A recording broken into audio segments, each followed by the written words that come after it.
Halo, Assalamualaikum warahmatullahi wabarakatuh. Selamat siang, semangat pagi semuanya. Waalaikumsalam warahmatullahi wabarakatuh. Waalaikumsalam warahmatullahi Pak. wabarakatuh. Selamat siang. Baik, terima kasih sudah hadir di sini.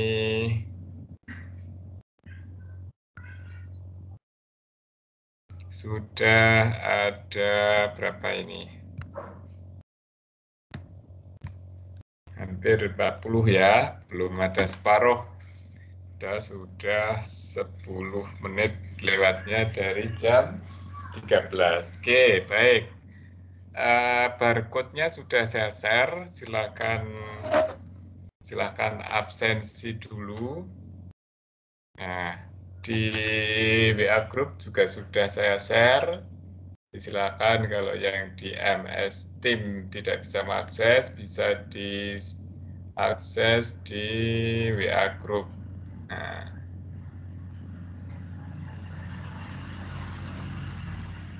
Terima kasih, Pak. ya, sama-sama. Oke, mengingatkan atau menginformasikan, ini juga sudah di-share di grup bahwa besok ada kuliah umum, materinya tentang bioprospeksi dan bioekonomi. Ini menarik nih, sangat penting bagi mahasiswa biologi. Ini ada pakar dari UNAIR satunya Prof. Edi Kurniawan, ini dari UNER ya, Farmasi UNER. Topiknya tentang eksplorasi tumbuhan tropik sebagai sumber glukomanan dan penggunaannya di bidang industri. Ini glukomanan itu sedang tren sekarang ya, salah satunya porang sebagai penghasil glukomanan, tapi nanti bisa dieksplor lebih lanjut. Yang kedua, Prof. Dr. Lisdar Amanat, itu dari IPB, itu nanti akan memberikan tentang bioprospekti kristogam untuk mendukung pengembangan bioindustri. Nah, di situ nanti akan banyak belajar sharing dari para pakar dari luar, sehingga manfaatkan kesempatan ini. Silakan daftar dulu ya, sudah dibuatkan tadi link pendaftarannya. Segera ya, karena ini juga dibuka untuk luar, jadi kalau tidak segera daftar nanti ketutup karena kuotanya, ya ada batasan kuota, tapi segera saja. Oke, baik. Hari ini materinya kita lanjutkan tentang biosistematik. Saya share dulu materinya.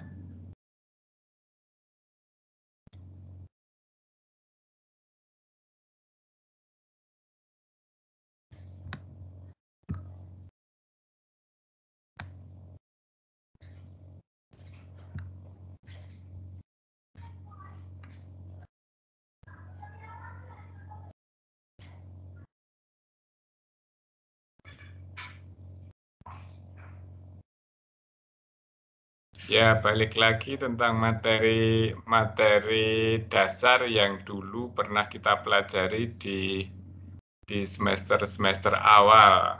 Nah, ini harapannya kita mengulangi kembali, karena di biosistematik itu sebenarnya juga harus kuat tentang materi-materi dasarnya dari biodiversitas, taksonomi, dan juga evolusi, karena ini ilmu yang terkait dan ini memang sudah di semester lanjut, sehingga harapannya sudah punya basic ilmu yang cukup. Oke, kita akan bahas tentang, sebentar saya cek dulu. Apakah PPT-nya sudah muncul di layar Anda? Sudah, Bapak. Sudah ya? Sudah, Bapak. Baik, terima kasih.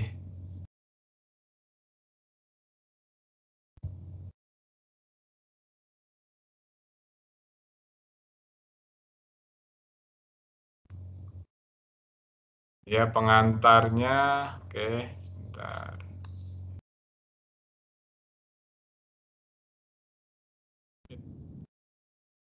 Sorry.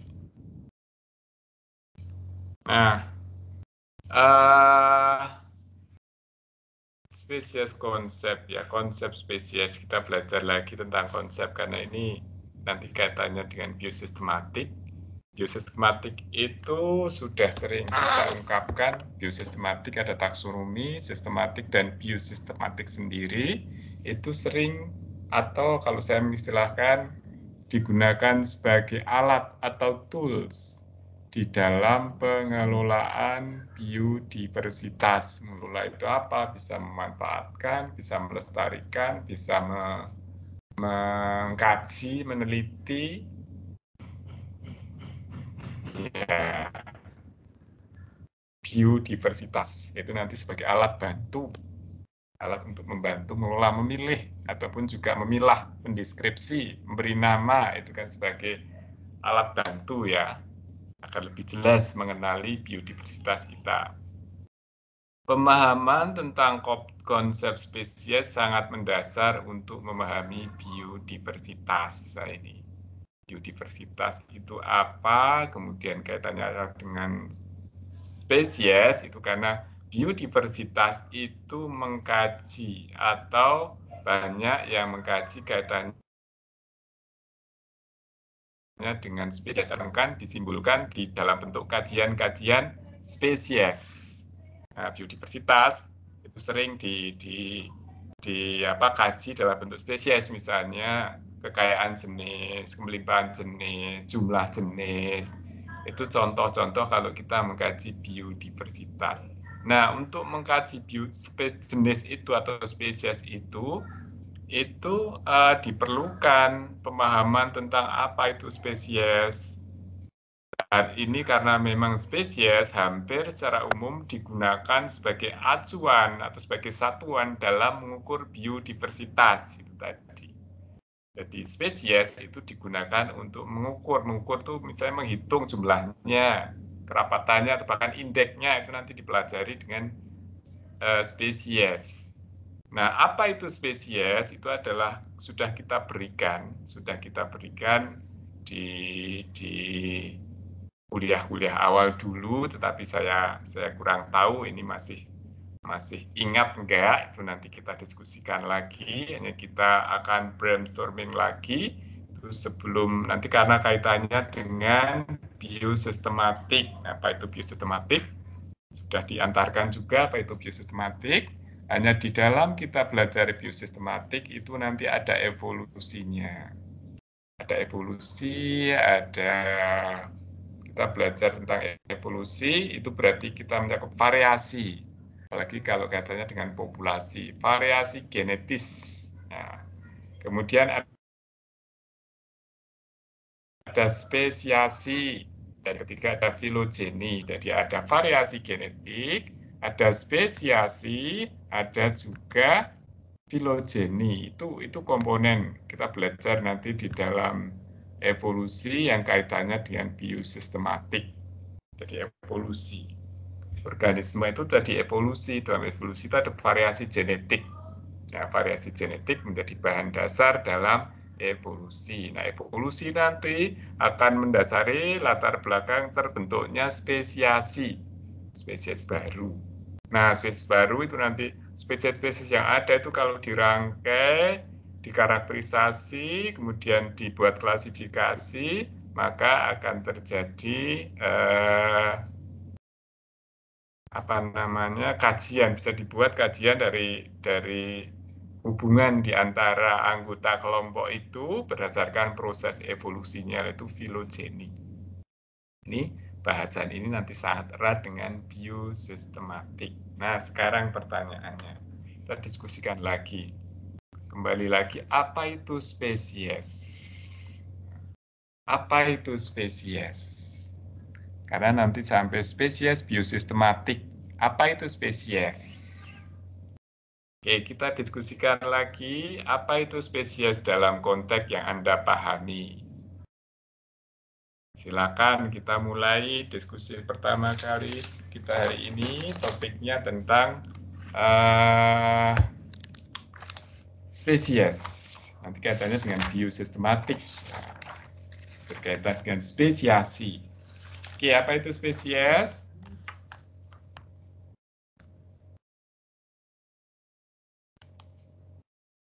Silakan, raise hand.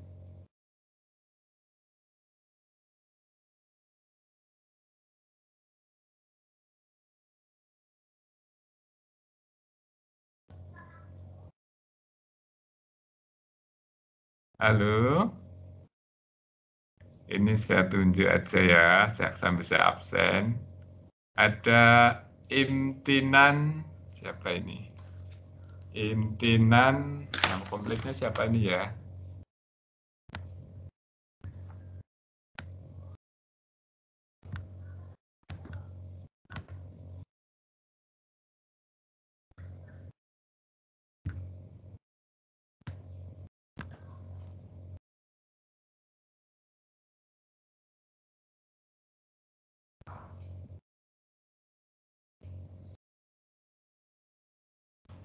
Imtinan Rana Safitri, halo. Hadir? Halo.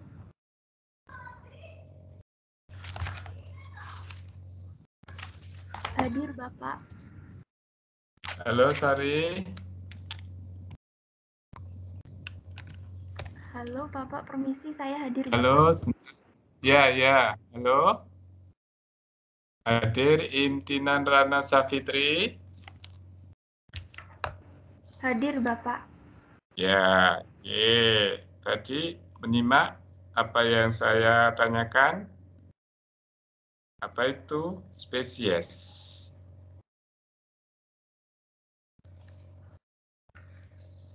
Masih ingat? Di taksonomi pernah, pengantar biodip pernah, pengantar biodip. Pengantar biodip ya. Halo?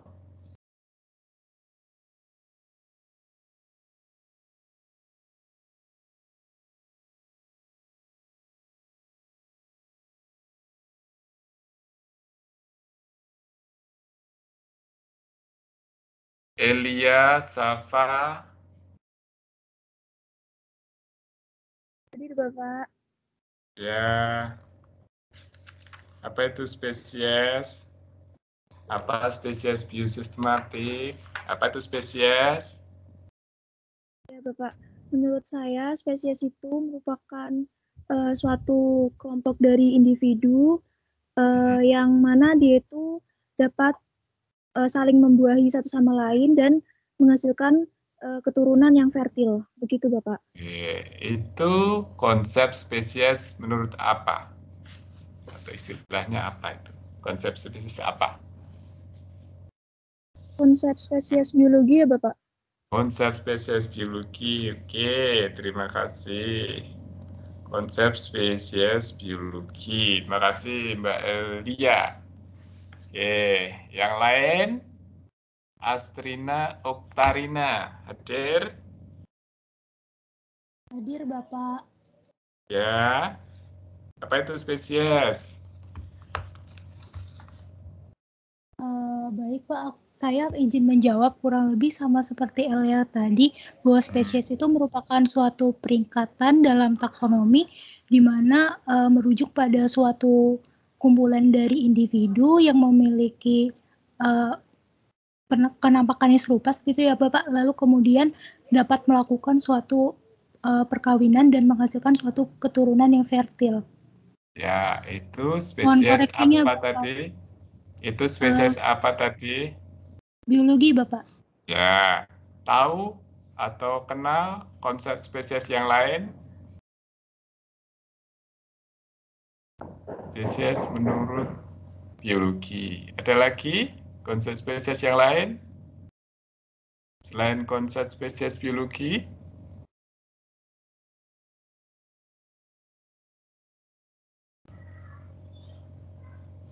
Izin masuk, Bapak. Ya, Izin berpendapat.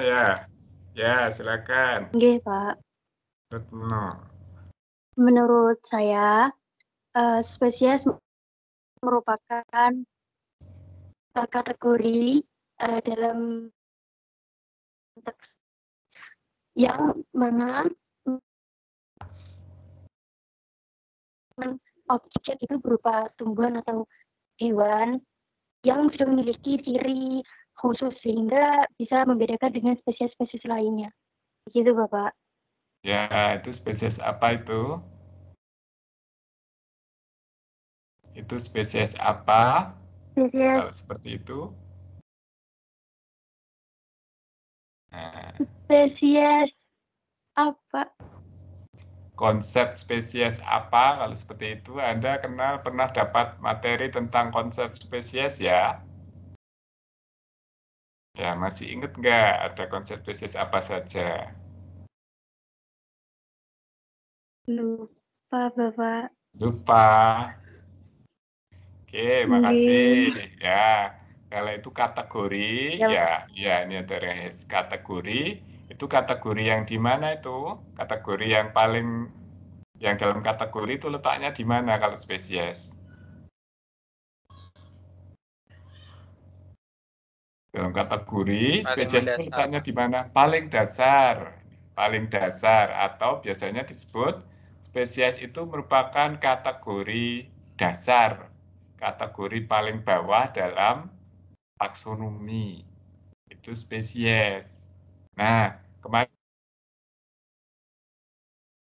kita sudah sistematik kategori paling dasarnya apa namanya? Ada yang ingat? Kuliah minggu kemarin. Kalau dalam biosistematik, kategori dasar atau unit dasar di dalam biosistematik itu apa kemarin itu ya? Masih ingat nggak catatan kemarin? Ekotip ya, Bapak. Ekotipe. Siapa nih yang jawab nih? Siapa yang jawab? Imawarti. Oke, Imawarti. Itu ekotipe ya, tipe-tipe ekologi. Jadi sama enggak nih antara spesies dalam konteks taksonomi dengan biosistematik ini sama enggak?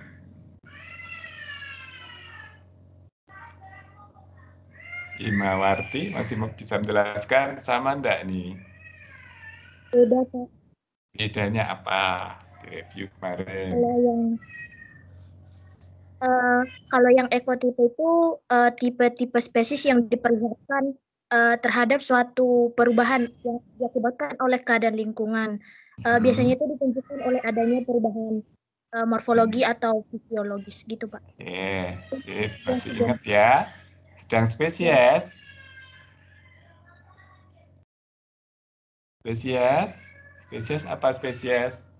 Dalam konteks spesies biologi boleh atau spesies yang dalam konsep yang lain?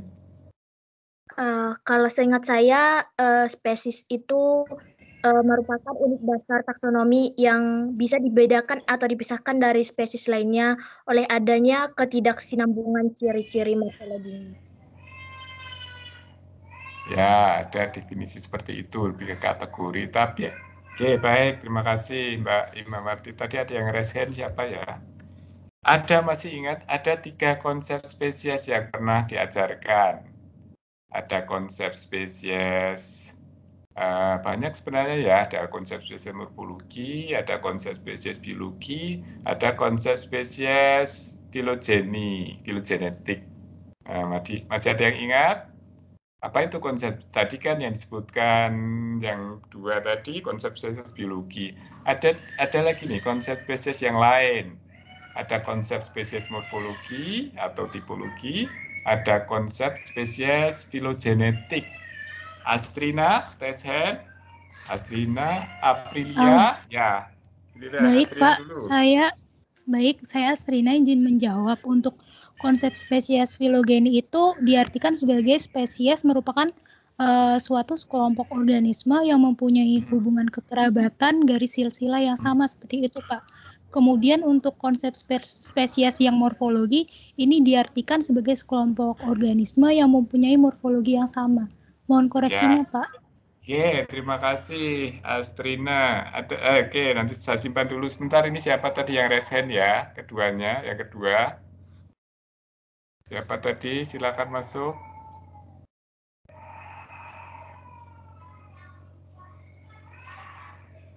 Oke, ada yang lain mau jawab? Halo Pak. Ya, Ini siapa? Aprilia Ayu Pak. Aprilia Ayu. Iya. Saya ingin menjelaskan yang konsep spesies fisiologi. Ini diartikan sebagai Konsep sekelompok spesies apa? konsep spesies fisiologi Pak. Fisiologi. Iya. Ya. Konsep ini diartikan sebagai sekelompok organisme yang mempunyai fisiologi yang sama.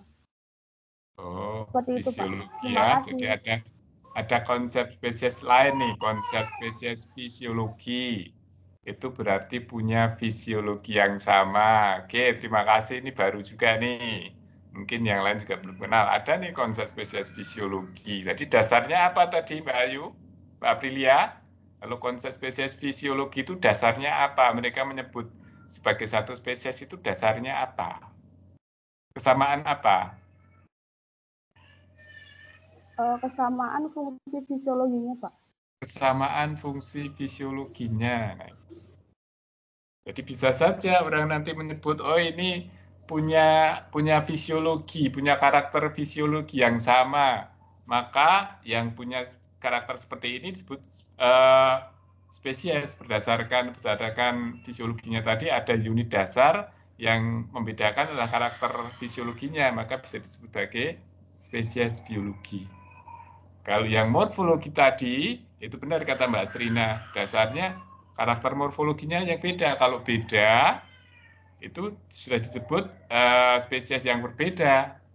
Mbak Strina tadi saya mengatakan, ada konsep spesies morfologi, ada konsep spesies filogenetik. Kalau morfologi itu dasarnya adalah perbedaan atau variasi morfologinya saja.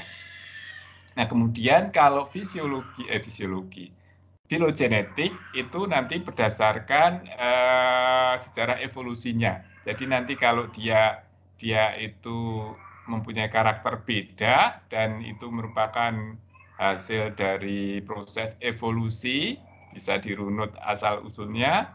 Hasil itu berarti mungkin percabangan dari evolusi itu menjadi satu kelompok baru. Maka disebut sebagai spesies evolusi yang punya karakter evolusi yang sendiri. Maka disebut spesies evolusi. Itu konsep spesies.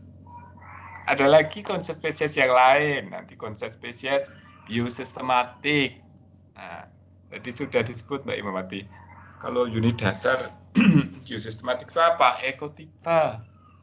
Nah, sebenarnya kalau begitu, apa itu konsep spesies biosistematik? Nanti ada soalnya, ada yang pernah dengar enggak ya konsep spesies biosistematik? Dari ilmu biosistematik juga menyebutkan nih, oh ada spesies biosistematik nih. Nah, ada yang tahu? Banyak ternyata konsep spesies itu. Oke, kita akan ke sana nih, nanti sambil menunggu kalau begitu apa nih ya konsep spesies biosistematik itu. Kita lihat dulu di sini ada di slide saya ada gambar manusia ya, manusia itu termasuk kita nih.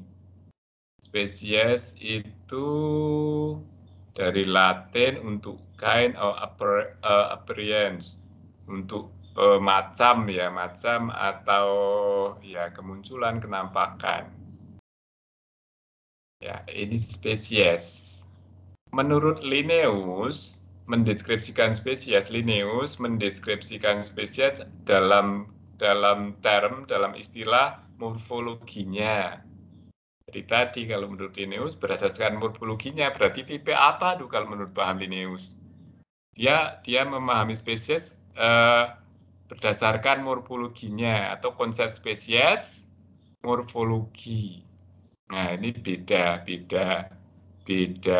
bentuk, beda morfologi, itu nanti beda spesies. Nah, kalau manusia, ya ini manusia itu beda nih. Manusia itu, ya ini 4 gambar di sini kira-kira spesiesnya sama enggak ya? Manusia itu spesiesnya apa saja ya?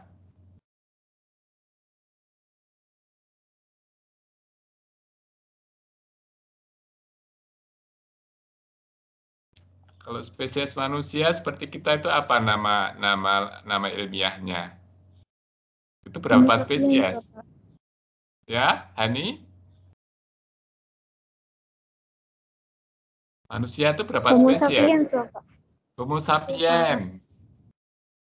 Berarti kita itu yang sekarang itu 1 spesies, tapi ada Homo manusia zaman dulu, Homo pithecanthropus, Homo erectus.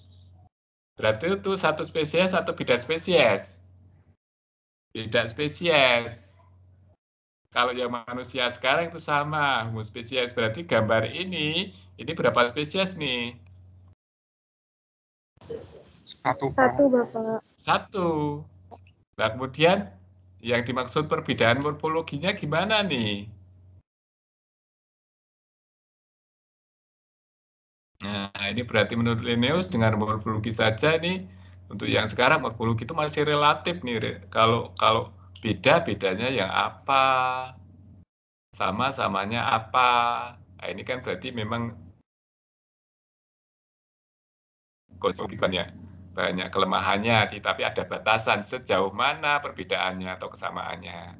Nah, kalau kita manusia itu masih dalam 1 spesies, hanya berbeda, ada orang Asia, ada orang Afrika, ada orang Eropa, itu berbeda rasnya saja, beda warna kulit, beda secara secara morfologi ada perbedaan, tetapi masih dikatakan 1 spesies dengan konsep spesies biologi.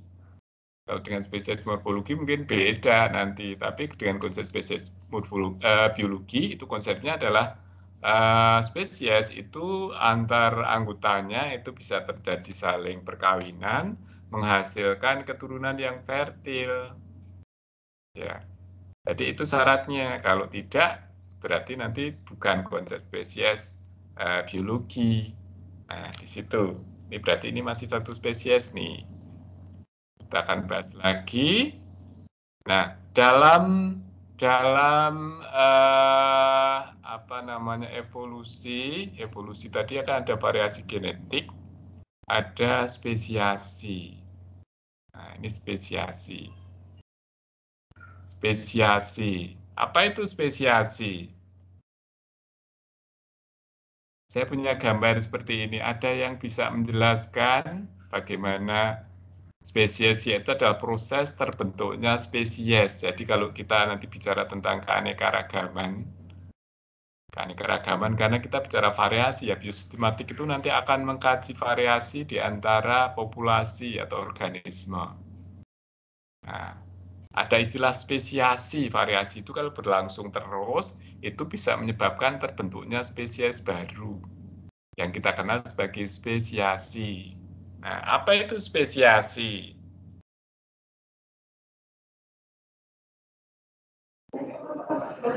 Dari gambar ini, bagaimana nih penjelasannya nih? Saya punya gambar seperti ini.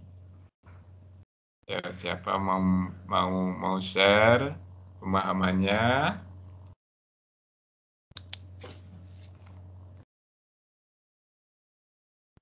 Ya, siapa nih Reshen? Siapa Reshen? Yuk silakan masuk. Mahatma, Mas Mahatma silakan. Permisi Pak, saya Rendra izin menjawab. Ya, Mahatma Narendra ya Rendra. Ya. Ya, menurut saya spesiasi itu adalah kemunculan spesies baru dari spesies yang sudah ada akibat adanya isolasi, entah itu isolasi dari geografis maupun isolasi dari reproduktif, Pak. Isolasi ya, munculnya spesies baru karena ada faktor isolasi. Ada isolasi geografi, ada isolasi reproduktif. Terima kasih Mas Mahatma. Bisa menjelaskan lebih lanjut apa itu contohnya isolasi geografi atau isolasi reproduktif? Izin menjawab kembali Pak, menurut Ya. saya itu isolasi geografi. Ya, menurut saya isolasi geografis itu adalah kemunculan spesies baru akibat dua spesies akibat dua kelompok spesies yang sama berpisah, akibat adanya akibat adanya faktor geografis seperti adanya jurang pemisah seperti jurang pemisah ataupun adanya sungai begitu Pak. Kemudian salah satu kelompok ini dari spesies yang sama itu menjadi spesies yang baru Bapak. Ya, prosesnya bagaimana nih Mas? Bisa cerita nggak tiba-tiba jadi spesies baru terpisah? Apa yang terjadi ketika suatu populasi ya, ini populasi itu kumpulan nih, bukan hanya satu nih, tapi kumpulan. Suatu populasi yang awalnya sama dari populasi yang asli, kemudian terpisah oleh tempat yang berbeda. Ini pisahnya karena apa? Karena mungkin ada pembekuan es, kemudian yang satunya jadi pencairan es ya akan yang rendah itu terendam air maka menjadi terpisah ya seperti di Sumatera di Jawa dan Kalimantan itu kan dulu ceritanya kan satu tapi karena ada air maka kemudian terjadilah Laut Jawa yang menjadi pemisah. Nah dulu yang satu itu bisa terpisah menjadi spesies yang berbeda. Ini prosesnya gimana nih? Berarti ada barrier geografi, ada penghalang geografi. Itu kira-kira gimana ya prosesnya ya? Apa yang terjadi? Variasi ya apa yang terjadi? Karena kan kita tadi bicara variasi nih. Variasi apa yang terjadi? Tahapnya bagaimana? Kita sudah ini spesiasi nih sebenarnya materinya karena menyangkut juga materi ke depan. Minggu depan. Apakah langsung terjadi kalau pemisah geografi itu langsung terjadi spesies baru? Kan tentunya tidak. Ada yang menjelaskan? Ada Maurits Nikola? Halo? Ya, halo Bapak. Ya, bisa menjelaskan Mas? Ya, baik Bapak, terima kasih. Izin menjawab ya Bapak. Ya. Jadi kalau saya lihat berdasarkan gambar yang ada di sini, awalnya itu populasi itu jadi satu ya di original population ini. Ya. Dan ketika ada geographic barrier gitu ya, entah mungkin seperti pulau yang berbeda seperti itu atau ketinggian lembah tempat seperti harus itu. Pulau. Ya, misalnya seperti itu. Lama-lama itu kan akan membentuk dua populasi yang berbeda seperti itu. Dan kalau kita lihat di atasnya ini ada garis panah waktu seperti itu menunjukkan bahwa ini tidak berlangsung dalam waktu yang singkat seperti itu. Ini membutuhkan waktu. Ya. Iya, Pak.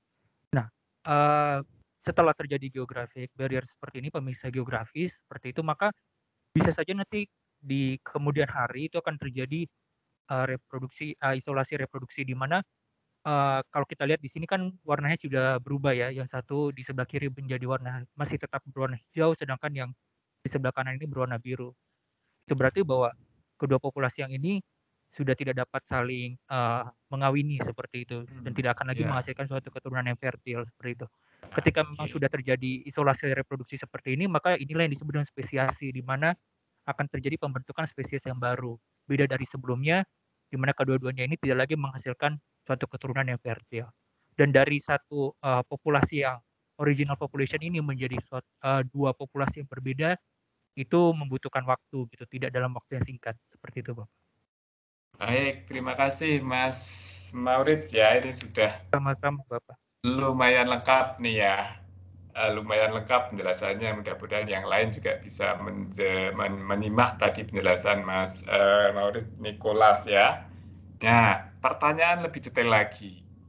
Proses dari adanya isolasi geografis, kemudian sampai isolasi reproduksi, itu terjadi sendiri-sendiri atau berurutan sampai nanti menghasilkan spesiasi.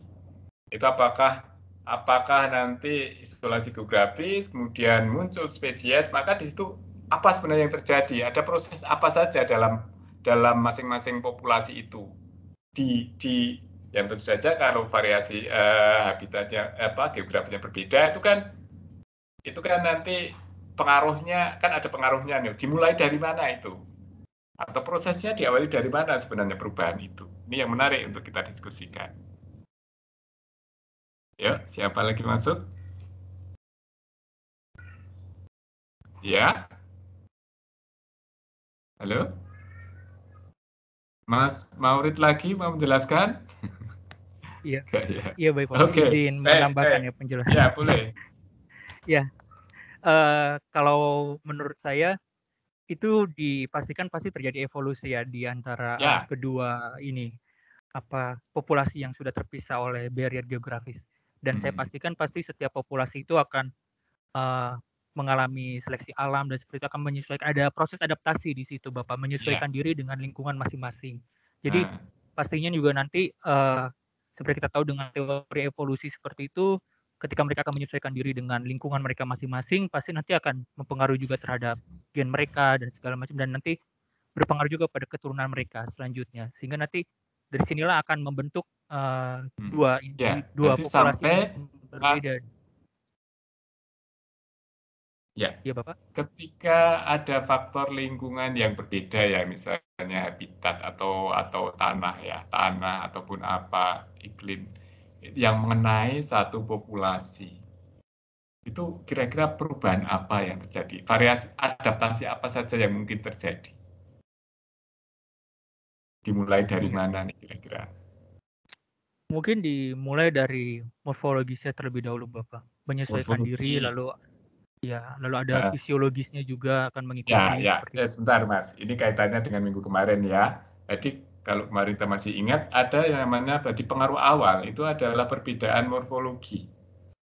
Morfologi yang itu, ya ini mungkin secara morfologi itu bentuk ya. Morfologi itu ada plastis, ada elastis. Nah, kira-kira yang mana nih? Nanti yang sampai genetiknya itu yang perubahan yang seperti apa? Kalau morfologi itu kan nanti morfologi itu bisa mengalami perubahan genetik enggak itu kalau morfologi? Apakah selalu terjadi perubahan genetiknya atau belum?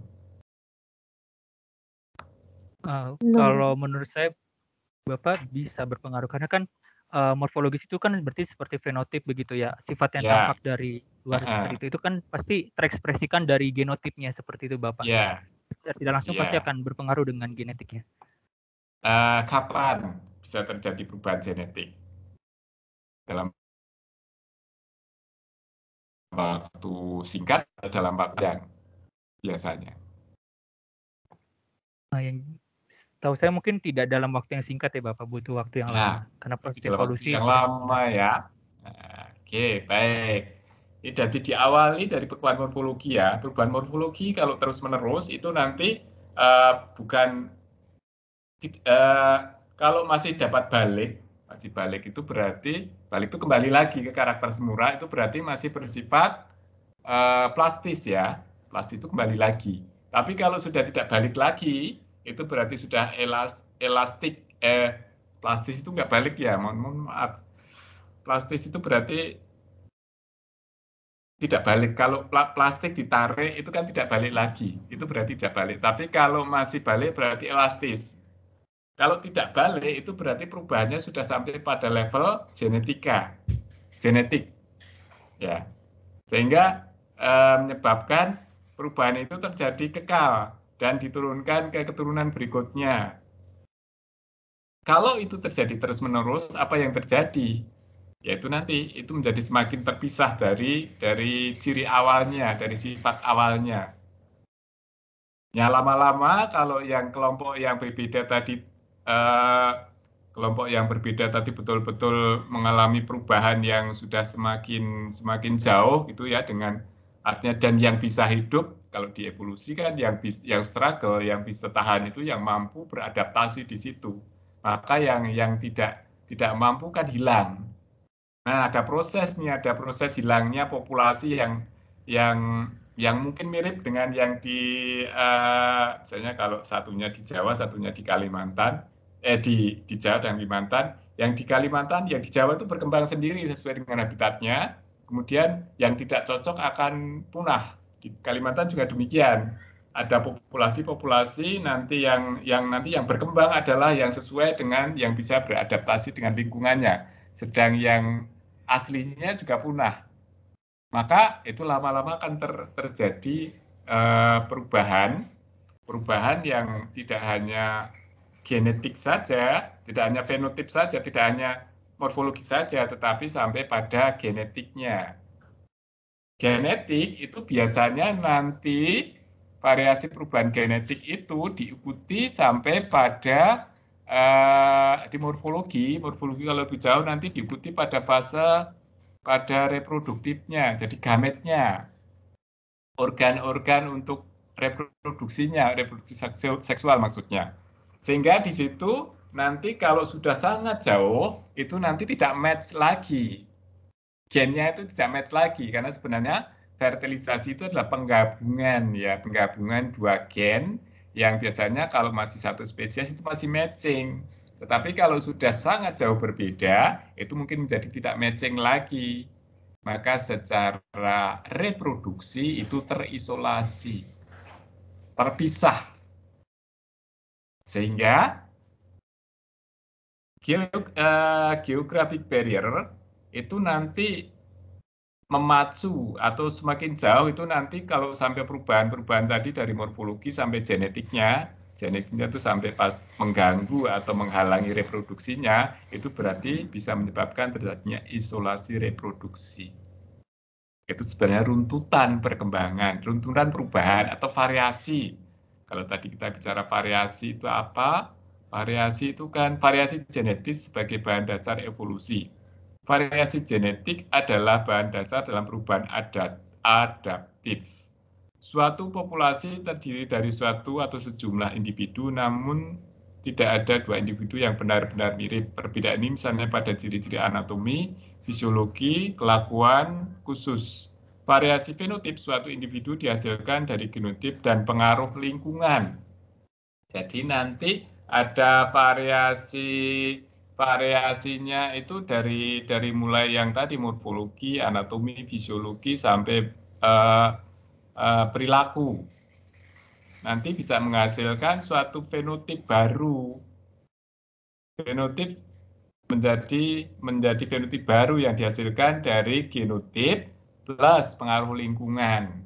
Nah, ini kalau sudah sangat terpisah nanti bisa menjadi varian baru. Tahap-tahapnya seperti kemarin kalau di biosistematik ada ekotipe, ada ekopen, ada ekotipe, ada ekospesies, xenospesies. Nah, itu kalau di biosistematik kan istilahnya seperti itu. Dimulai dari variasi-variasi ini sampai nanti terbentuk spesies. Nah, oke, di situ kira-kira ini gambar ini bercerita tentang itu. Gambar yang spesiasi ini ya. Nah, spesiasi itu dari populasi yang asli kemudian berkembang. Itu tidak sesederhana ini, tetapi ini tentu saja prosesnya panjang dan juga menyangkut populasi yang banyak. Maka nanti ada kita kenal kalau barier geografik itu nanti ada alopatrik, ada simpatrik, ada parapatrik. Nah, masih ingat di situ di kuliah apa ya? Pernah dengar ya? Nah, itu faktor-faktor atau bagaimana bisa terbentuknya spesies itu ada. Kalau barier geografik itu ada macam-macam tuh teorinya. Ada parapatrik, simpatrik. Nah, oke di situ. Sampai di sini ada pertanyaan atau ada yang mau sharing?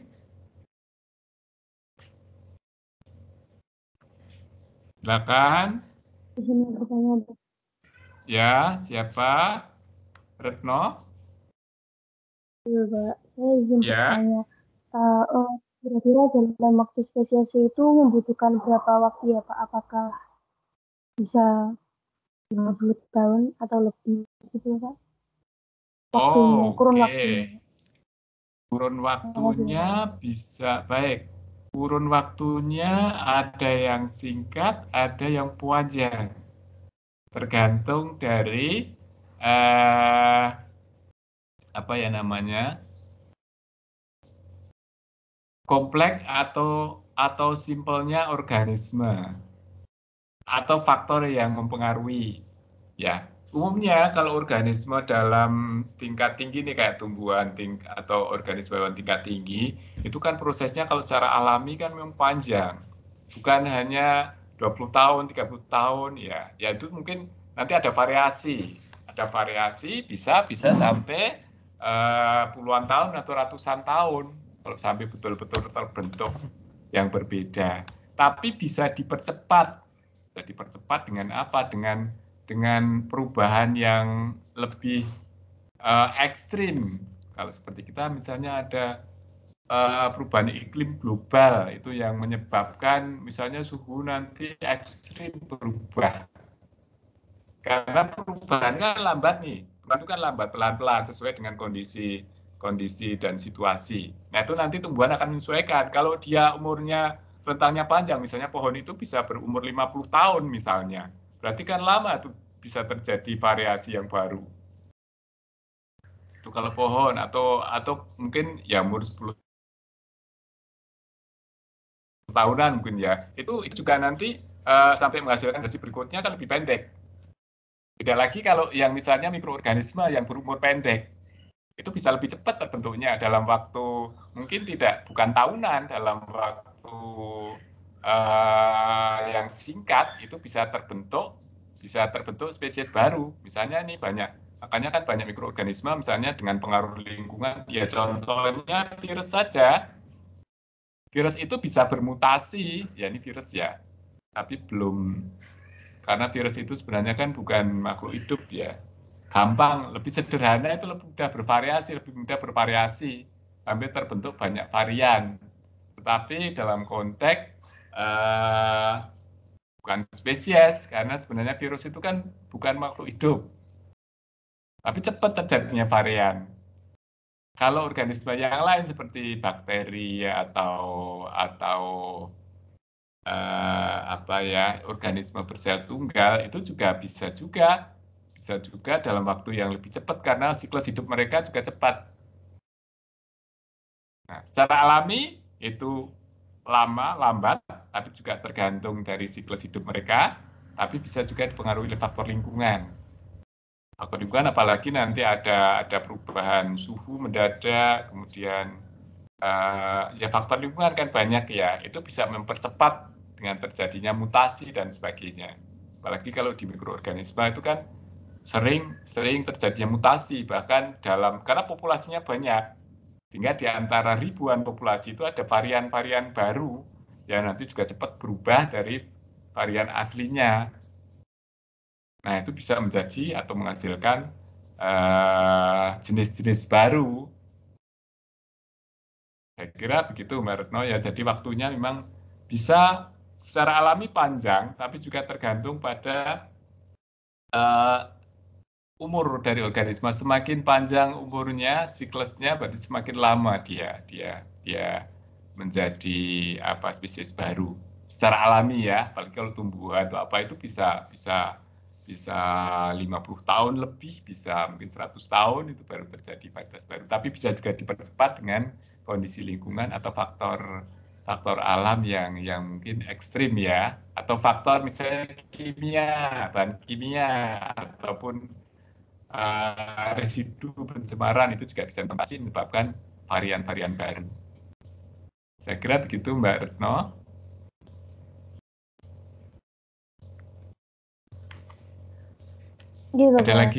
Ada lagi pertanyaan lain? Nah. Oke, kita lanjutkan. Apa itu? Ya, saya cek dulu. Ada yang kesulitan absen, itu masih ada 2 orang yang belum presensi. Itu memang tidak masuk atau kesulitan ya. Silakan chat. Ada di chat nggak?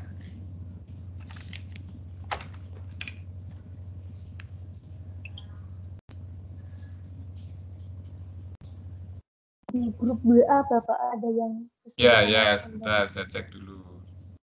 Saya Umi Lailatul sama Datu. Ini ada kendala. Kendalanya kenapa, Mbak? Umi Lailatul hadir? Hadir, Pak. Hadir. Kendalanya kenapa tadi, Mbak?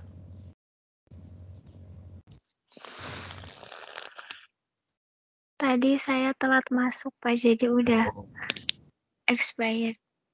Oh gitu ya.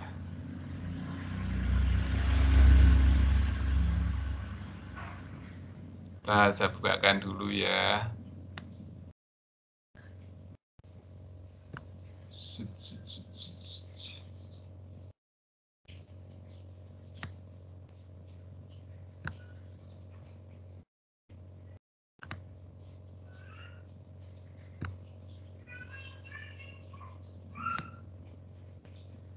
Umi Lailatul Lailiyah. Oke. Siap. Satunya tadi siapa? Umda kenapa kesulitan masuk? SSO-nya error, Pak. SSO-nya ini khusus Umda. Yang lain nggak error. Bentar. Umda di mana nih absennya? Belakang ya? Umda tutua. Oke, komplit. Udah semua ya? 68. Oke, masuk semuanya. Oke, baik.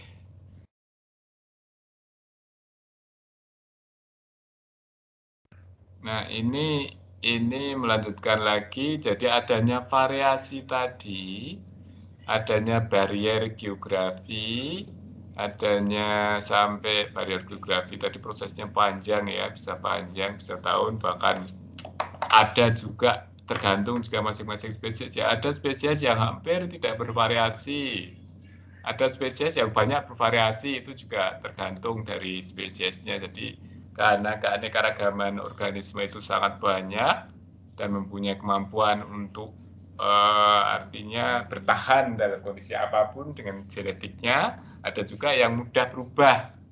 Kalau kita mengamati itu kan banyak organisme yang mudah menyesuaikan dengan lingkungan, misalnya seperti insek ya. Insekta itu kalau Anda amati banyak variasi itu cepat. Ada yang serangga itu ada yang daunnya mirip daun, warnanya mirip daun, kemudian warnanya mirip bunga atau warnanya mirip apa sehingga bisa untuk mengelabuhi mangsanya. Jadi ada kemampuan adaptasi sendiri atau untuk kebutuhan dia sebenarnya untuk apa? Sebenarnya untuk kelangsungan hidup dia biar tidak punah. Itu biasanya mereka beradaptasi. Nah, itu ada banyak faktor. Variasi, kita tadi sudah bicara variasi. Salah satu aspek fundamental dari masalah ini adanya variasi. Semua organisme menunjukkan variasi. Ada perbedaan yang variasi itu yang terus-menerus, ada yang variasi yang sifatnya atau continue itu terus ya, artinya tidak ada jedanya, tapi ada variasi yang berbeda jelas. Nah, misalnya di sini tentang tinggi tubuh, berat badan. Nah, itu kan mulai dari yang rendah sampai yang tinggi itu ada namanya continue terus ya, sambung. Tapi ada variasi yang sifatnya discontinue dan terpisah jelas. Misalnya jenis kelamin itu laki-laki, perempuan, kemudian asal Jawa Tengah, Jawa Barat, itu sebenarnya tidak ada yang betul-betul discontinue ya, karena di antara itu ada variasi yang masih sambung terus. Variasi itu merupakan proses spesiasi. Dalam taksonomi ada varian dalam spesies. Yang kita kenal ada ras, ada klin, ada varietas, ada subspesies. Kemarin sudah kita bicarakan bahwa dalam spesies itu ada variasi. Kalau manusia itu ada ras ya, ada ras atau mungkin juga ada klin, ada varietas, ada subvarietas, enggak ada ya. Tapi kalau manusia ada ras. Variasi spesies bertahap. Jika perbedaan terlalu jauh, maka dapat terjadi spesies baru. Tadi cerita seperti itu. Nah, tadi kaitannya dengan konsep spesies itu ada banyak sekali konsep spesies. Antara lain tadi kita sudah singgung ada konsep spesies tipologi atau morfologi, konsep spesies biologi, ada konsep spesies filogenetik. Nah, ternyata banyak nih konsep spesies yang lain. Karena apa? Ini contohnya nih, konsep spesies morfologi, konsep spesies genetik, konsep spesies agamospesies, konsep spesies biologi, konsep spesies kohesi, ada kladistik, komposit, konsep spesies ekologi, konsep spesies evolusi, konsep spesies genealogi, kemudian genotipik cluster, Henningian, intermodal, non-dimension, konsep spesies fenetik, filogenetik, politetik, recognition, reproduksi, competition, suksesional, dan konsep spesies taksonomi. Ada banyak ternyata. Nah, kenapa banyak? Ya karena nanti setiap ahli bisa memberi batasan tentang konsep spesies. Dasarnya sesuai dengan ilmu mereka. Tadi ada konsep spesies fisiologi, di sini belum masuk, tapi bisa juga lebih dari 22 spesies, ada yang mengatakan 200 konsep spesies, karena tiap ahli nanti bisa memberi batasan tentang spesies. Dan ini batasan ini ya belum ada yang ya dengan istilah masing-masing saja, mana yang diakui, mana yang diyakini, mana yang dipakai itu yang tergantung dari para kita yang memakai. Tentu saja dengan kesepakatan bersama, umumnya konsep spesies biologi yang banyak dipakai. Nah, ada 3 konsep yang pernah kita kenalkan, morfologi, biologi, filogenetik. Ini kalau lebih jelas saya jelaskan apa itu konsep spesies morfologi. Konsep spesies morfologi, spesies adalah kelompok atau organisme yang mempunyai morfologi yang sama, bersifat statis, tidak bervariasi dan tidak berubah. Itu menurut konsep spesies Linnaeus ya, Plato. Jadi organisme itu sudah terbentuk, morfologinya beda-beda. Ini belum menganut paham evolusi, ini masih dulu nih, Plato itu filosofi. Linnaeus juga masih zaman-zaman dulu, sehingga ini mengatakan bahwa ini bentuk morfologinya berbeda, nanti itu merupakan spesies yang berbeda. Ya, perbedaan morfologi itu dijadikan sebagai landasan utama. Nah, morfologinya sejauh mana? Kalau sekarang dikaitkan dengan sekarang kan jadi confused ya, bingung ya. Morfologinya sejauh mana? Lah itu ada bahasan sendiri. Dalam konsep tipologi itu ada beberapa hal. Individu yang sama mempunyai morfologi yang sama. Nah, ini batasan morfologi sama itu sejauh mana? Antar spesies dipisahkan oleh perbedaan yang tajam sehingga membentuk suatu diskontinuitas itu tadi. Ada perbedaan yang tajamnya sejauh mana ya? Keadaan seperti itu berlangsung konstan sepanjang waktu terus, jadi tidak terjadi variasi lagi. Jadi ini memang tidak menganut adanya variasi tadi, tidak menganut teori evolusi. Jadi pokoknya sepanjang masa dia tetap statis seperti itu. Nah, sekarang kan nggak ada yang organisme seperti itu. Terdapat batas yang tegas antara variasi. Hampir tidak ada yang konstan, selalu berubah, malah perubahan. Kelemahan, ada kelemahan yang ditimbulkan oleh masalah dalam konsep ini. Misalnya nih,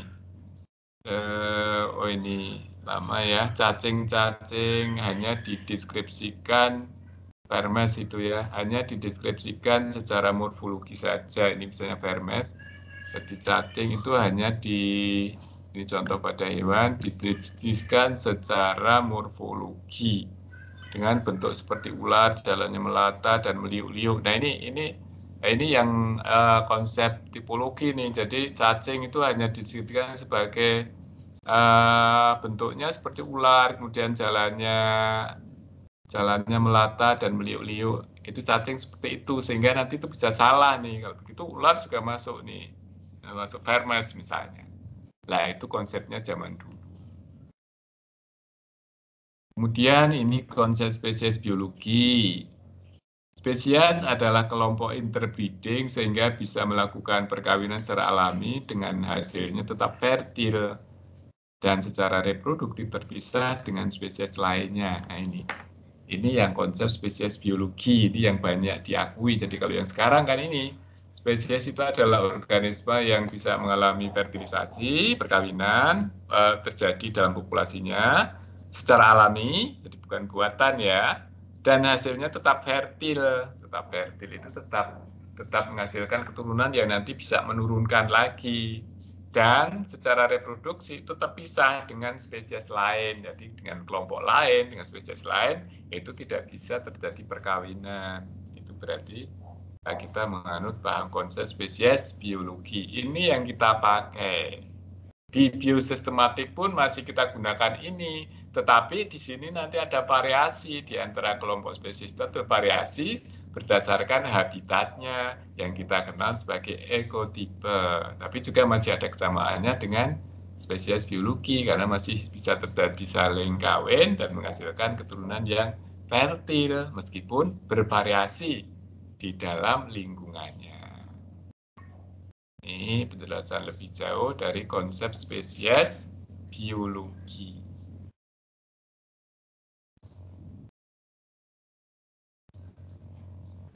Ya, teori ini paling banyak mendapat tanggapan positif dari pakar biologi. Dengan timbulnya konsep spesies biologi mendorong untuk orang belajar mengenai kriteria reproduksi tadi. Karena adanya isolasi reproduksi tadi, beberapa kesulitan disebabkan isolasi reproduktif. Isolasi reproduksi memerlukan kriteria tipologi. Ya, kriteria tipologinya apa? Tipologi itu morfologi. Secara morfologi bagaimana kalau sudah terisolasi reproduktif? Misalnya, isolasi reproduktif tidak berlaku pada reproduksi aseksual. Nah, ini untuk yang perbanyakannya aseksual, seperti mikroorganisme misalnya, yang sel tunggal ya, itu kan biasanya pembelahan biner, jadi tidak berlaku. Jadi kalau organisme yang dengan pembelahan biner perbanyakannya itu berarti tidak menggunakan konsep spesies biologi, tapi berbeda lagi. Perbedaan genetik tidak selalu menunjukkan adanya isolasi reproduktif. Dan meskipun genetiknya beda, tapi tidak selalu bisa terjadi isolasi.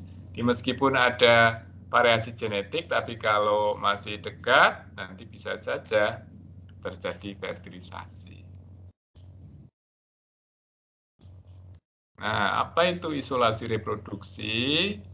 Isolasi reproduksi itu adalah faktor yang menghalangi dua spesies terjadi persilangan dan menghasilkan keturunan yang fertil. Itu disebabkan oleh adanya isolasi reproduksi.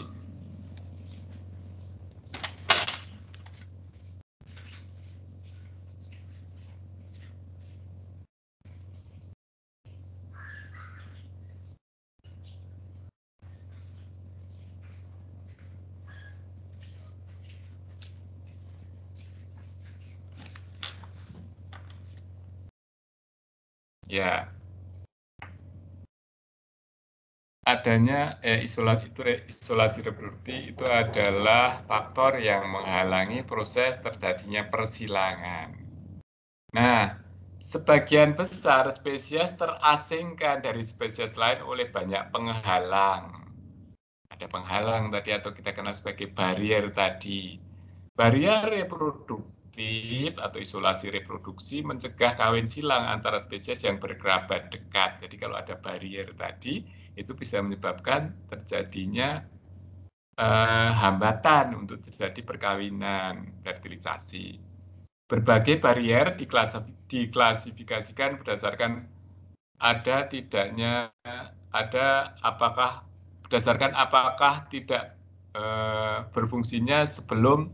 Oh iya, ini kalau barier itu ada yang barier yang kita sebut prasigotik atau postzigotik. Jadi tidak berfungsinya reproduksi itu sebelum atau setelah terbentuknya zigot. Adanya barier prasigotik atau postzigotik. Ini kalau digambar seperti ini. Nah ini. Jadi ini adanya barier ini contohnya adalah telur ya, embrio, telur sebelum dibuahi. Nah, ini kalau normal itu antara sel telur dengan sel sperma tadi bisa ketemu. Ini gambarnya nih contohnya. Sel telur dengan sperma, ini kalau normal bisa ketemu, maka menghasilkan embrio. Yang ini akan jadi tumbuh menjadi individu baru. Individu baru itu kalau fertil itu berarti nanti bisa hidup dan bisa terjadi fertilisasi lagi di dalam dengan anggotanya dalam populasi itu, berarti itu fertil. Itu berarti dia tidak mengalami gangguan atau isolasi. Tetapi kalau tidak bisa terjadi fertilisasi, jadi ini tidak bisa antara sel sperma dengan sel telur itu tidak terjadi sebelum terbentuknya embrio, jadi tidak bisa membentuk embrio, sudah tidak bisa lagi, tidak bisa ketemu karena cara genetiknya berbeda. Ini disebut sebagai barier presigotik, barier sebelum terbentuknya zigot. Tetapi ada yang bisa ketemu, artinya bisa saling kawin, kemudian bisa menghasilkan individu baru, tetapi nanti individu barunya itu tidak fertil, alias steril. Maka di situ kita sebut sebagai postzigotic barrier. Seperti kita contohkan, misalnya ada apa nih? Ada contohnya kemarin. Yang kalau dulu saya contohkan misalnya antara entok dengan bebek. Entok dengan bebek itu adalah kalau disilangkan itu masih bisa bersilang, masih bisa menghasilkan telur, telurnya menetas, kemudian menghasilkan berati. Berati itu turunan antara entok dengan bebek. Tetapi berarti itu dia tidak bisa, dia tidak fertil atau steril karena tidak bisa menghasilkan atau tidak bisa bersilangan lagi dengan anggota jenis yang lain, termasuk dengan bebek atau dengan entok, sehingga terputus nih generasinya, nah sampai pada berati saja. Maka itu dikatakan mengalami postzigotic barrier. Itu masih bisa terjadi persilangan, membentuk ada embrionya, bisa berkembang, bisa menghasilkan individu baru, organisme baru, tetapi dia berhenti di situ karena dia tidak bisa terjadi persilangan dengan sesama jenisnya ataupun sesama berarti ataupun dengan bebek atau dengan entok karena sudah mengalami perubahan secara reproduksinya, mungkin genetiknya sudah tidak matching. Itu namanya postzigotik. Kalau terjadinya setelah terbentuknya zigot atau embrio. Kalau sebelum, kalau memang tidak bisa ketemu, itu berarti prezigotik. Sudah berakhir, sudah jelas terjadi perbedaan atau isolasi reproduksi.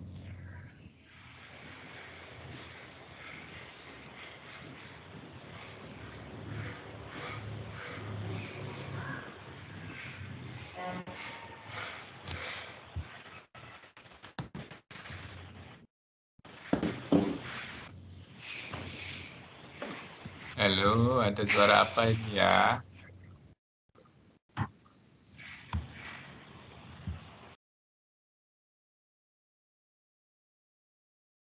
Oke, dari sini ada pertanyaan.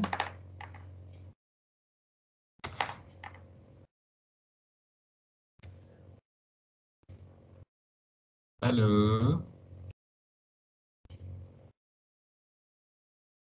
Belum, Pak. Ya. Oke. Tadi konsep spesies tipologi atau morfologi, konsep spesies biologi, kemudian konsep spesies filogenetik. Ini kita ulang lagi. Konsep spesies ini didasarkan pada hubungan nenek moyang mempunyai kekuatan dalam menunjukkan secara jelas dimensi evolusi dan dapat menggambarkan filogeni. Filogenetik itu ada filogeni, sejarah atau asal usulnya bagaimana dari nenek moyangnya. Ada kelemahannya, kelemahan konsep ini adalah tidak semua jenis dapat kita ungkap garis keturunannya dengan jelas, hanya berdasarkan asumsi. Nah, ini juga. Jadi kita tidak bisa melihat nenek moyangnya semua spesies itu kadang-kadang tidak bisa dirunut karena tidak komplit ya. Tidak komplit mungkin rangkaiannya. Tidak komplit rangkaian dari spesies yang ada, sehingga tidak bisa merunut asal-usulnya. Ini kelemahannya. Tidak memiliki hubungan dengan genetika populasi. Konsep spesies filogenetik menyebabkan kita mengetahui spesies dalam jumlah yang banyak dibanding dengan konsep spesies biologi. Kita memiliki spesies konsep spesies filogenetik menyebabkan kita mengetahui spesies dalam jumlah yang banyak dibanding dengan konsep spesies biologi. Maksudnya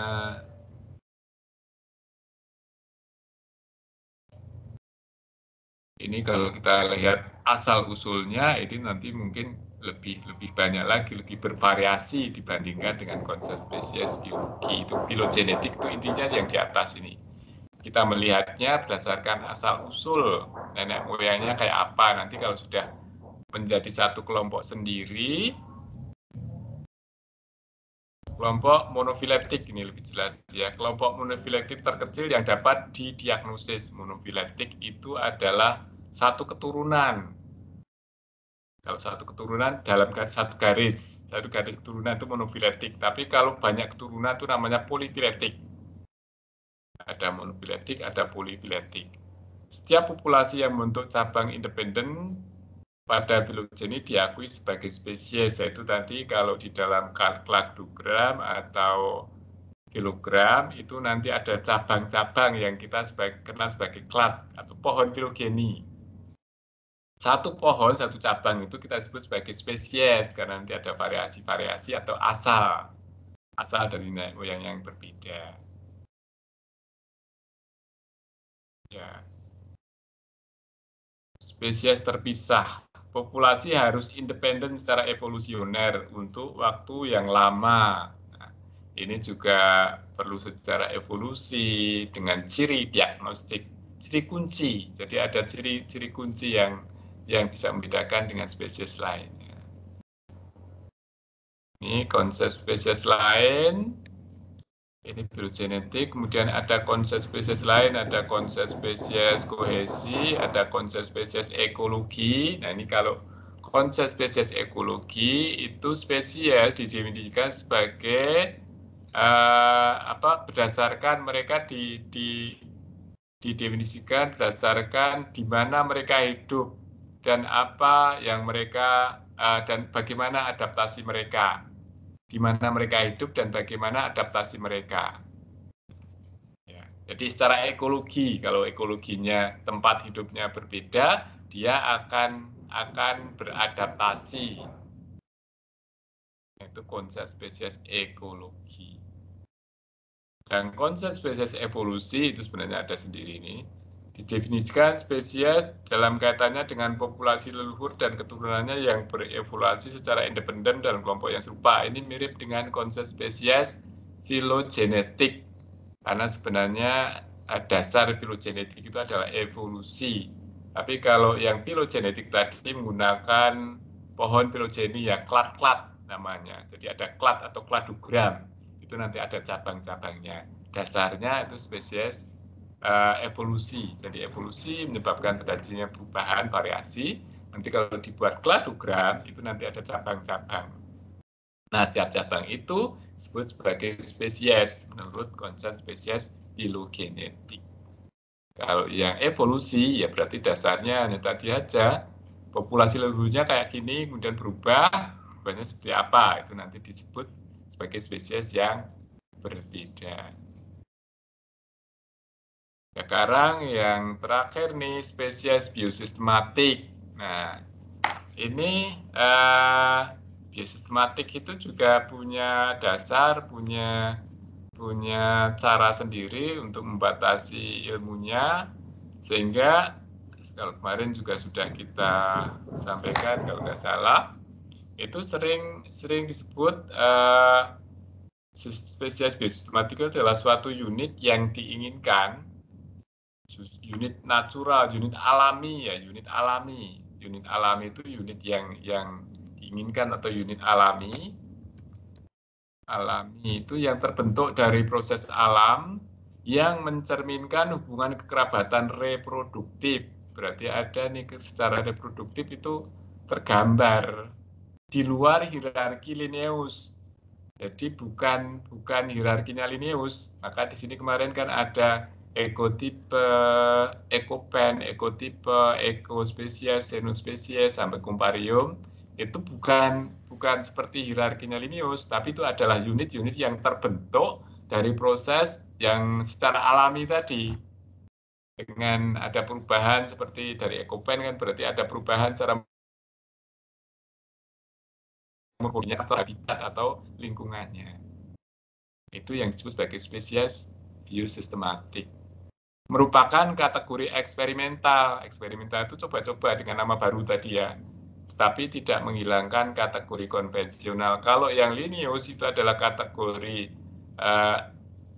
konvensional dengan namanya misalnya ada spesies, subspesies, kemudian forma, paritas, itu adalah konvensional. Tetapi kalau yang ekopen, ekotipe, kemudian xenospesies, sampai komparium, itu adalah kategori eksperimental menurut biosistematik.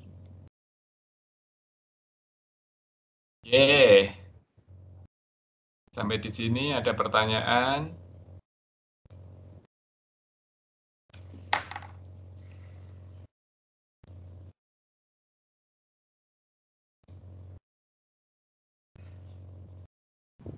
Pak, saya izin bertanya. Ya, siapa? Saya Zidan, Pak. Zidan, ya silakan Mas Zidan. Untuk permasalahan resus itu termasuk isolasi reproduksi atau tidak ya Pak? Resus itu di genetika itu ya resus positif, resus negatif itu ya, saya agak lupa. Iya Pak, ya. Nah, seperti itu. Itu resus dalam hal ini itu variasi apanya nih, Mas Sapo ini bisa menjelaskan nih variasi apa kalau resus itu sebenarnya ya, Mas Zidan? Variasi resus itu sebenarnya perbedaan apanya itu? Ya, jadi saya pernah membaca ini suatu sumber gitu kalau resus bila misalnya suami istri gitu ya Pak. Nah, istrinya itu punya resus negatif dan suaminya itu punya resus positif, itu jadi masalah gitu Pak. Jadi ya semacam itulah Pak, nanti ada permasalahan jika menghasilkan keturunan. Nah, hal semacam itu termasuk isolasi atau hal yang berbeda ya Pak? Resus itu nanti ketidakcocokan ya Mas ya, ketidakcocokan dalam nanti lebih ke kaitannya dengan kalau resus itu di mana bedanya ya, di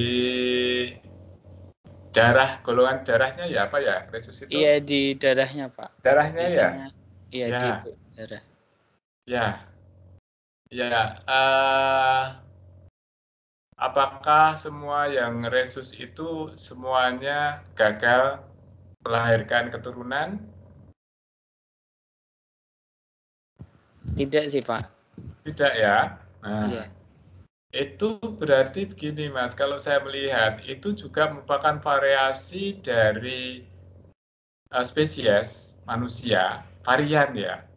Jadi ternyata spesies manusia itu variannya bukan hanya morfologi saja, tapi di darah, golongan darah. Nah, golongan darah kan ada A, ada B, ada O, ada AB, ya.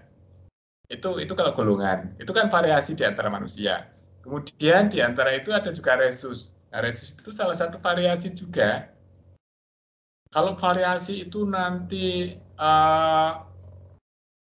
apa ya namanya, berjalan terus sampai menghasilkan satu varian yang betul-betul nanti ya kebetulan ini kan satu misalnya resusnya yang gagal, saya kurang paham betul ya teori tentang resus itu yang mana yang tidak bisa terjadi perkawinan dan menghasilkan keturunan. Kalau perkawinan bisa terjadi secara reproduksi reproduksinya bisa terjadi, cuman mungkin gagal kaitannya dengan hal lain ya, bukan dalam struktur organ reproduksinya atau genetiknya, tetapi mungkin ada hal lain. Nah, itu yang saya kurang tahu juga, tapi saya di sini hanya melihat itu juga merupakan satu variasi dari populasi manusia. Yang nanti kalau itu berlangsung panjang dan terus-menerus, itu juga nanti bisa menjadi satu barrier. Nah, apakah barriernya itu karena apa namanya? Saya kurang jelas di situ, tapi yang jelas tidak matching lagi, tidak match. Intinya kan sebenarnya ketidakmatchan itu faktornya karena apa? Itu kan bisa kalau secara kedokteran mungkin bisa dianalisis ya. Bisa diantisipasi enggak? Karena memang katanya memang harus sebelum kalau genetika nih saya kurang paham genetika, sebelum nikah mungkin harus cek dulu resusnya cocok enggak. Karena nanti kalau nggak cocok itu bisa menghasilkan tidak artinya gagal ya, terbentuknya janin itu bisa gagal atau bagaimana. Itu mungkin ada ilmunya dan itu merupakan satu bukti bahwa ternyata di manusia sendiri spesiesnya sama itu ada varian, ada resus. Nah, ini yang juga mungkin perlu jadi pertimbangan ketika mau misalnya membangun rumah tangga atau menikah, itu perlu mungkin dicek dulu karena resikonya seperti ini sehingga itu kan hal-hal yang logis ya. Kemungkinan itu juga merupakan satu hal yang nanti bisa menyebabkan satu ya kebetulan di sini kan hanya bagian dari populasi ya, populasi dunia, tapi yang lain kan masih ada yang tidak terhalang oleh hal itu kan berarti populasi manusia itu hanya nanti yang hanya mengancam kelompok itu saja, tapi kelompok yang lain kan masih bisa eksis. Kalau saya melihat, ya itu mungkin bagian dari satu proses, ada variasi di mana nanti gagal terjadi keturunan yang fertil, itu mungkin salah satu contohnya itu. Karena itu adalah peristiwa dalam populasi itu banyak. Populasi itu variannya banyak, sehingga kalau yang tidak bisa bertahan, tidak bisa terus, berarti kan nanti ini artinya tidak bisa tetap. Karena kalau tidak bisa terjadi menghasilkan keturunan baru, artinya kan berhenti keturunannya. Itu berarti kan ya sudah di kelompok ini, di populasi ini tidak bisa lanjut lagi. Dan memang banyak pasangan-pasangan yang karena suatu dan lain hal itu tidak bisa terjadi menghasilkan keturunan, maka menyebabkan berhenti secara generasi untuk pasangan itu, tapi di populasi lain kan masih mungkin. Nah, itu saya juga kurang tahu betul itu kalau itu nanti kaitannya dengan apa, karena saya tidak paham ilmu genetika. Tapi saya hanya melihat dari sisi ada variasi di mana itu variasi terjadi pada satu kelompok, termasuk juga manusia mengalami variasi seperti itu.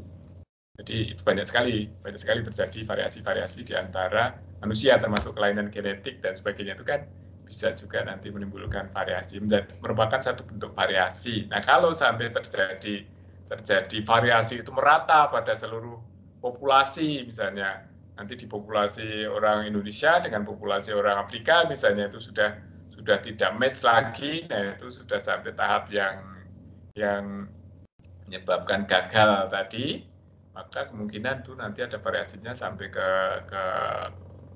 isolasi reproduksi. Nah itu, tapi yang nyatanya kan memang belum ya, antara orang Afrika dengan orang Indonesia masih bisa terjadi perkawinan secara alami dan itu bisa menghasilkan keturunan. Seperti itu mungkin Mas ya, saya kurang paham ya untuk resus ini karena perlu pemahaman tentang genetika, hanya melihat ada variasi di situ. Tapi sejauh mana saya kurang paham. Terima kasih Mas Zidan. Atau mungkin ada yang bisa menjelaskan yang mungkin paham tentang genetika terkait dengan resus ini. Silakan berkomentar atau saya diberi pencerahan. Terima kasih Pak untuk penjelasannya. Mungkin tadi saya ada yang sedikit mau disampaikan Pak. Ya, silakan. Jadi tadi saya baca dari literasinya itu kalau untuk yang masalah ketidakcocokan tadi ya Pak, mereka itu masih bisa memiliki keturunan yang istilahnya normal, tapi perlu penanganan khusus seperti itu Pak. Jadi memang bukan secara alami atau normal pada umumnya. Seperti itu sih Pak. Karena kelainan genetik ya Mas, kelainan genetik yang masih bisa ditangani ya, masih ada kemungkinan bahwa itu bisa dengan langkah-langkah khusus ya. Iya Bapak, semacam itu.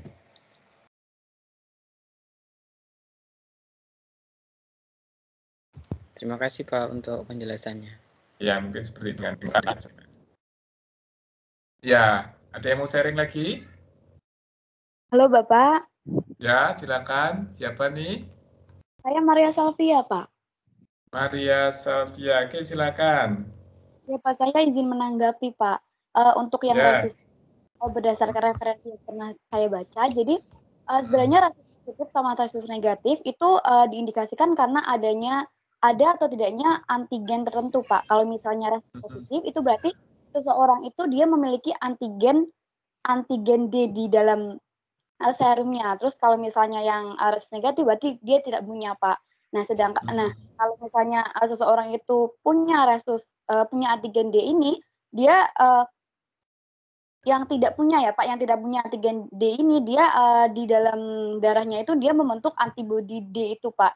Nah, nanti kalau misalnya resus positif bertemu dengan resus negatif, ini nanti akan ada pertemuan antara antigen D dengan antibodi D yang menyebabkan suatu penggumpalan, sehingga mungkin itu yang menyebabkan tidak match Pak. Itu Pak kalau yang saya baca. Kemudian tadi makanya memerlukan suatu bantuan khusus atau perlakuan khusus itu mungkin karena bagaimana caranya agar mungkin si bayi itu agar tidak bertemu secara langsung dengan ibunya atau seperti itu Pak. Ya. Tapi memang ada kelainan ya secara antigennya ya, yang menyebabkan ada kalau penggumpalan. Jadi kalau menggumpal berarti maksudnya menggumpal itu tidak ada penggumpalan itu berarti kalau darahnya menggumpal berarti tidak bisa tumbuh secara normal kan ya, maksudnya seperti itu. Izin menanggapi Pak. Ya. Iya Pak, kalau berdasarkan referensi yang saya baca Pak, penggumpalan itu nantinya akan menyebabkan sel darah itu menjadi lisis seperti itu Pak. Jadi mungkin nanti iya Pak, seperti itu Pak.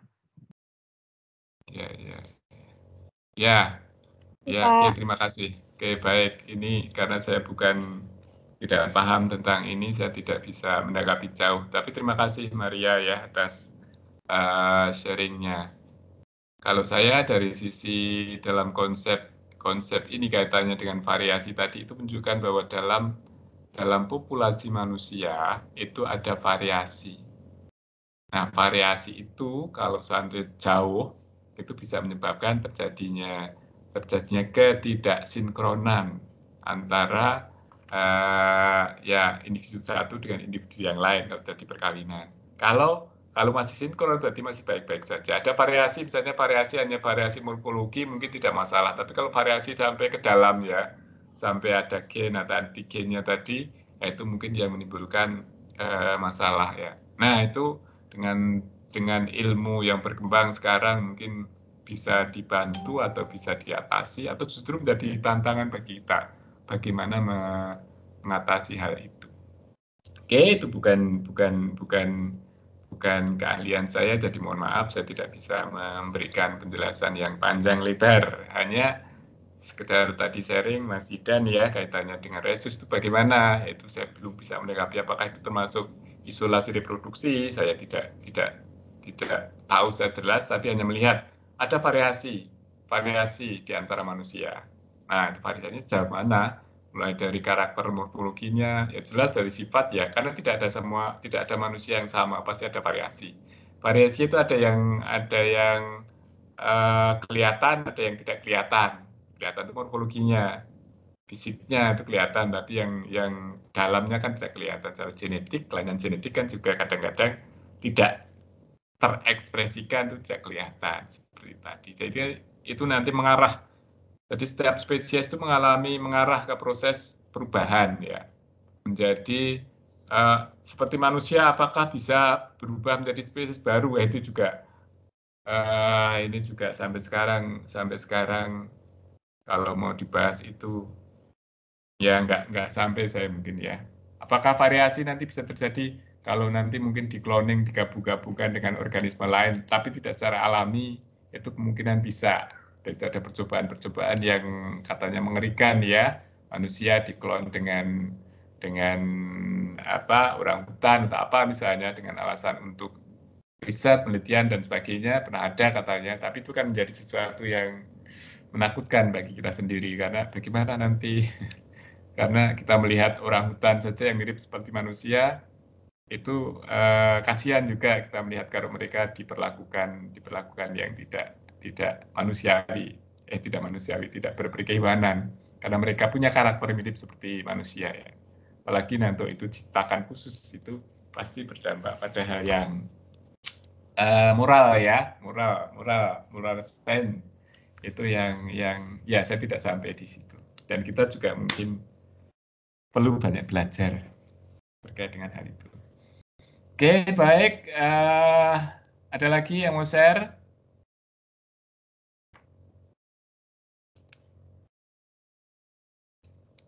Kalau tidak ada, saya kira cukup ya untuk siang hari ini. Terima kasih atas partisipasinya dan kesediaannya untuk mengikuti materi sampai akhir kuliah kita siang hari ini. Sekali lagi terima kasih. Semoga Anda tetap sehat dan semangat. Oke, terima kasih. Assalamualaikum warahmatullahi wabarakatuh. Waalaikumsalam warahmatullahi wabarakatuh. Terima kasih Pak. Ya, sama-sama.